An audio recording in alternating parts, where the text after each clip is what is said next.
हाय नमस्कार फ्रेंड्स, स्वागत आहे तुमचं आपला चॅनल लर्न अँड ग्रोमध्ये। या चॅनलवर आपण मराठी व्याकरण हा टॉपिक पाहत आहोत। आज आपण पाहणार आहोत CT-AT एक्झाममधील जे मागील परीक्षेमध्ये विचारलेले जे प्रश्न आहेत ते पाहणार आहोत, ते पण फक्त मराठी अध्यापनशास्त्राचे। मग मराठी हा विषय CT-AT एक्झाममध्ये 29 मार्कासाठी असतो। त्याच्यामध्ये 15 मार्क हे मराठी विषयाचे अध्यापनशास्त्र असते आणि 15 मार्काचे हे आपण जो TET जो मराठी व्याकरणाचा अभ्यास केलेला आहे ते असते। तर मग पाहू, तत्पूर्वी जर तुम्ही आमच्या चॅनलला सबस्क्राईब केलं नसेल तर सबस्क्राईब करा आणि व्हिडिओ शेवटपर्यंत नक्की पहा, म्हणजे येणाऱ्या CT-AT एक्झाममध्ये मराठी अध्यापनशास्त्राचे प्रश्न कशा प्रकारे विचारले जातील याची तुम्हाला एक आयडिया येईल।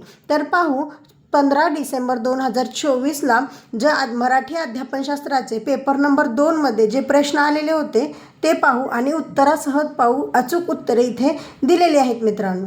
तर पहिला प्रश्न आहे बघा, भाषा शिक्षणाच्या संदर्भात पुढीलपैकी कोणते विधान योग्य आहे? पर्याय 1, भाषा शिक्षणाला मुद्रित संपन्न वातावरणात वेग मिळतो। 2, विज्ञान आणि गणिताच्या शिक्षणासाठी भाषा शिक्षणाची गरज नसते। 3, भाषा शिक्षण अनावधानाने होते। 4, भाषा शिक्षण हे फक्त भाषिक पाठ्यपुस्तके वाचून होते। तर याचं उत्तर आहे मित्रांनो, भाषा शिक्षण अनावधानाने होते, म्हणजे मूल हे लहानपणापासूनच घरी असल्यापासूनच हे काय होतं तर भाषा शिकत असतं, म्हणून ते अनावधानाने त्याच्याकडून भाषा ही शिकली जाते। पुढचा प्रश्न आहे बघा, रडणे, हुंकारणे, बडबडणे ही सर्व कोणत्या स्तराच्या भाषिक विकासाची लक्षणे आहेत? पर्याय 1 आहे पूर्वभाषिक, पर्याय 2 भावनिक, पर्याय 3 ससंदर्भ आणि पर्याय 4 आहे भाषिक। तर याचं उत्तर आहे मित्रांनो पूर्वभाषिक, हे याचं उत्तर आहे। कारण ज्यावेळेस लहान मूल बोलायला सुद्धा शिकत नाही किंवा काही शब्द बोलत नाही, त्याच्या आधीपासून तो रडणे, हुंकारणे ह्या त्याच्या क्रिया चालू असतात, म्हणून पूर्वभाषिक हे याचं काय येणार आहे, उत्तर येणार आहे। पुढचा तिसरा प्रश्न आहे, गर्वित वर्गात आपल्या मित्रांसोबत हिंदीत गप्पा मारत होता, तेव्हा त्याच्या शिक्षकांनी हाक दिली, तेव्हा त्याने इंग्रजीत उत्तर दिले, हे कशाचे उदाहरण आहे? 1 बोलीभाषा, 2 समाज भाषा विज्ञान, 3 भाषा बदल आणि 4 आहे भाषा मिश्रण। तर याचं उत्तर आहे भाषा बदल, कारण तो हिंदी भाषेत बोलत होता आणि त्याने त्याच्या शिक्षकाशी इंग्रजी भाषेत बोलला, म्हणून तिथं भाषेचा बदल झाला। पर्याय क्रमांक 3 हे याचं उत्तर आहे। पुढचा प्रश्न आहे, प्रत्येक अभ्यासक्रमात शिक्षणाचे फलित म्हणजेच आउटकम्स यांचा उल्लेख असतो, यांचा अर्थ? पर्याय 1 आहे वर्गातील मुलांच्या वर्तनात होणारे बदल, पर्याय 2 सर्व पाठ पूर्णपणे होणे, पर्याय 3 शिक्षकांच्या शिक्षण पद्धतीत बदल आणि पर्याय 4 आहे पाठ्यपुस्तकातील सामग्रीचा विचार करणे। तर याचं उत्तर आहे पर्याय क्रमांक 1 वर्गातील मुलांच्या वर्तनात होणारे बदल। व पुढचा प्रश्न आहे बघा, प्रत्येक अभ्यासक्रम शिक्षणाचे फलित यावर भाष्य करते। शिक्षणाचे फलित म्हणजे, आता शिक्षणाचे फलित म्हणजे काय? तर पर्याय क्रमांक 1 विद्यार्थ्याच्या वर्तनात व्यवहारातील परिवर्तन, 2 सर्व पाठाचा अभ्यास पूर्ण करणे, पर्याय क्रमांक 3 शिक्षकाच्या शिक्षण पद्धतीत बदल, पर्याय 4 पाठ्यपुस्तकातील सामग्री विचारात घेणे। तर आता बघा, इथं पाठ्यपुस्तकातील अभ्यास पूर्ण करणे फक्त हे एकच उद्दिष्ट आहे का शिक्षणाचं? तर नाही, शिक्षणाचं मुख्य उद्दिष्ट काय आहे तर विद्यार्थ्यांच्या वर्तनात व्यवहारातील परिवर्तन, त्यांच्यामध्ये बदल घडवणं हे काय आहे त्याचं मुख्य उद्दिष्ट किंवा मुख्य फलित हे आहे। पुढचा प्रश्न आहे बघा, तुमच्या फोनमधील संपर्क सूचीतून 1 नंबर शोधणे हे कशाचे उदाहरण आहे? पर्याय 1 पाहणी, 2 पुनर्पाहणी, 3 चाळणे आणि 4 आहे न्याहाळणे। तर आता बघा, पाहणी म्हणजे काय करणे तर एखाद्या गोष्टीचे बारकाईने पाहणी करणे किंवा निरीक्षण करणे किंवा तपासणी करणे म्हणजे पाहणी। पुनर्पाहणी म्हणजे काय तर परीक्षण करणे किंवा मूल्यांकन करणे म्हणजे पुनर्पाहणी। आणि चाळणी म्हणजे काय तर आपण ज्या चाळणीने काय करतो वेगळे वेगळे करतो किंवा निवडून काढतो, त्यावेळेस काय होतं तर त्याला चाळणे म्हणतात। आणि न्याहाळणे म्हणजे काय तर विश्लेषण करणे किंवा सखोल निरीक्षण करणे म्हणजे न्याहाळणे। म्हणजे आपल्याला इथं एक शब्द शोधायचा आहे म्हणजे निवडायचा आहे, तर त्याचं काय येणार तर उत्तर पर्याय क्रमांक 3 चाळणे हे याचं काय येणार आहे, उत्तर येणार आहे. पुढचा प्रश्न बघा, विद्यार्थ्यांना नवीन शब्दाचा अर्थ पाठ करायला लावण्याऐवजी त्यांना नवीन शब्द ससंदर्भ समजावून देणे. म्हणजे पर्याय 1 शब्द नीट समजून द्यायला मदत करते, 3 घोकंपट्टी करण्यास उत्तेजन देते, 2 घोकंपट्टी करण्यास उत्तेजन देते, 3 वेळेचा उपव्यय आहे, 4 अनेकदा विद्यार्थ्यांना संभ्रमित करते. तर पर्याय क्रमांक 1 शब्द नीट समजून घ्यायला मदत करते हे याचं काय येणार आहे, उत्तर येणार आहे. पुढील प्रश्न आहे बघा, अशा प्रकारचे लेखन ज्यात लेखक स्वतः त्यातील पात्र बनतो, काही वेळा नसतोही आणि निवेदन करतो याला काय म्हणतात? तर याला काय म्हणतात, तर याचं उत्तर आहे पर्याय क्रमांक 4 निवेदनात्मक असे त्याला म्हणतात. पुढचा प्रश्न आहे बघा, तुम्हाला तुमच्या वर्गातील जास्तीत जास्त मुलांना सहभागी करून घ्यायचे आहे, यासाठी तुम्ही कोणत्या पद्धतीचा अवलंब करा? 1 सादरीकरण, 2 आदर्श वाचन, 3 पाठांतर आणि 4 बघा चर्चा ही अशी एक पद्धत आहे शिक्षणाची की त्याच्यामध्ये जास्तीत जास्त मुलांचा सहभाग होतो, म्हणून याचं उत्तर आहे पर्याय क्रमांक 4 चर्चा.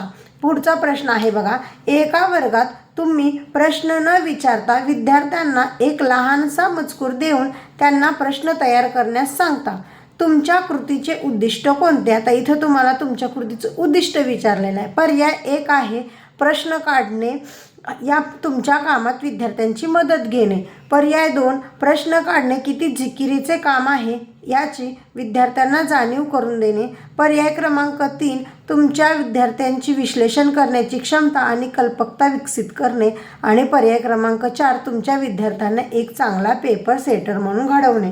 तर याचं उत्तर आहे पर्याय क्रमांक 3 तुमच्या विद्यार्थ्यांची विश्लेषण करण्याची क्षमता आणि कल्पकता विकसित करणे. पुढील प्रश्न, एकश्रोता ऐकताना विशिष्ट माहिती, संबंध आणि शब्दक्रमांची पद्धत ऐकतो, या प्रकारच्या ऐकण्याला काय म्हणतात? तर बघा ऐकण्याच्या ह्या प्रक्रिया आहेत त्याला काय म्हणतात? तर पर्याय 1 अधोगामी प्रक्रिया, 2 अनुमानित प्रक्रिया, 3 क्रमिक प्रक्रिया आणि 4 आहे ऊर्ध्वगामी प्रक्रिया. तर याचं उत्तर आहे पर्याय क्रमांक 3 क्रमिक प्रक्रिया. कारण क्रमाने इथं काय झालेले आहेत, गोष्टी घडलेल्या आहेत, त्यामुळे इथं काय म्हणतो आपण त्याला क्रमिक प्रक्रिया असे म्हणतो. कारण इथं शब्द क्रमांकची पद्धत ऐकतो असे म्हटलेलं आहे, म्हणून क्रमिक प्रक्रिया याचं उत्तर येतं. पुढचा प्रश्न आहे बघा, कथेचा अभ्यास करताना पुढीलपैकी कोणती बाब वाचनादरम्यान उपक्रम ठरू शकते? बघा आता इथं उपक्रम कोणता ठरू शकते विचारले. पर्याय 1 विद्यार्थी जोडीने परस्पर वाचतात. पर्याय 3 विद्यार्थी लेखकाच्या जीवनाविषयी चर्चा करतात. पर्याय 3 शिक्षक नवीन शब्दांचा अर्थ विचारून त्यांना वाक्यात उपयोग करण्यास उत्तेजन देतात. पर्याय 4 विद्यार्थी कथेतील घटनांचा अनुमान लावण्यासाठी चर्चा करतात. तर याचं उत्तर आहे पर्याय क्रमांक 3 शिक्षक नवीन शब्दांचा अर्थ विचारून त्यांना वाक्यात उपयोग करण्यास उत्तेजन देतात. भाषा मूल्यमापनाचे उद्दिष्ट म्हणजे त्यांचे समग्र किंवा समाकलित मूल्यमापन करणे. 2 विद्यार्थ्यांची भाषिक कामगिरी पाहणे. 3 विद्यार्थ्यांचे भाषा प्रभुत्व पाहणे. 4 प्रत्येक विद्यार्थ्याने त्याच्या सहपाठी विद्यार्थ्यांच्या तुलनेत काय साध्य केले आहे हे पाहणे. तर याचं उत्तर आहे विद्यार्थ्यांचे भाषा प्रभुत्व पाहणे हे पर्याय क्रमांक 3 हे याचं उत्तर आहे. पुढील प्रश्न आहे बघा, शैक्षणिक साधनांच्या उपयोगाचे उद्दिष्ट म्हणजे, आता उद्दिष्ट कोणतं आहे? 1 विद्यार्थ्यांच्या शैक्षणिक कामगिरीत सुधारणा करणे. 2 अनुशासनहीनतेच्या घटनांवर आळा घालणे. 3 वर्गात विद्यार्थ्यांचे लक्ष लागावे. 4 शिक्षण उपक्रमात विद्यार्थ्यांना गुंतवून ठेवणे. तर पर्याय क्रमांक 1 याचं उत्तर आहे विद्यार्थ्यांच्या शैक्षणिक कामगिरीत सुधारणा करणे. इथं मित्रांनो कदाचित याचं उत्तर पर्याय क्रमांक 4 सुद्धा येऊ शकतं, शिक्षण उपक्रमात विद्यार्थ्यांना गुंतवून ठेवणे. तुम्ही या दोन्हीपैकी कोणतं उत्तर योग्य आहे ते मला कमेंट करून सांगायचं आहे मित्रांनो. पुढचा प्रश्न आहे, तुमची एक विद्यार्थिनी तिचे आवडते पुस्तक घेते आणि चित्राच्या मदतीने इतरांना सांगते, हे म्हणजे काय आहे? तर 1 स्वनिमिक जागरूकता, 2 वाक्यरचना जागरूकता, 3 कथन जागरूकता आणि 4 आहे उदयीमान वाचन अवस्था. तर याचं उत्तर आहे पर्याय क्रमांक 4 उदयीमान वाचन अवस्था. समजलं मित्रांनो, आज आपण TET मध्ये मराठी अध्यापनशास्त्राचे जे 15 प्रश्न 2024ला आले होते ते पाहिले. याच्यावरून तुम्हाला एक आयडिया आली असेल की मराठी अध्यापनशास्त्राचे प्रश्न कशा प्रकारे विचारले जातात आणि प्रश्न खूप मोठे आहेत मित्रांनो. ते वाचण्यात आणि त्याच्यातच वेळ जातो, त्यामुळे तुम्हाला हा पेपर फास्ट सोडवायचा आहे आणि अशा प्रकारचे प्रश्नांचा अभ्यास करायचा आहे. मग तुम्हाला TET परीक्षा सोपी जाईल. तुम्हाला जर हा व्हिडिओ आवडला असेल तर आमच्या या व्हिडिओला लाईक करा आणि अशाच नवनवीन व्हिडिओसाठी आमच्या चॅनलला सबस्क्राईब करा. Bye bye.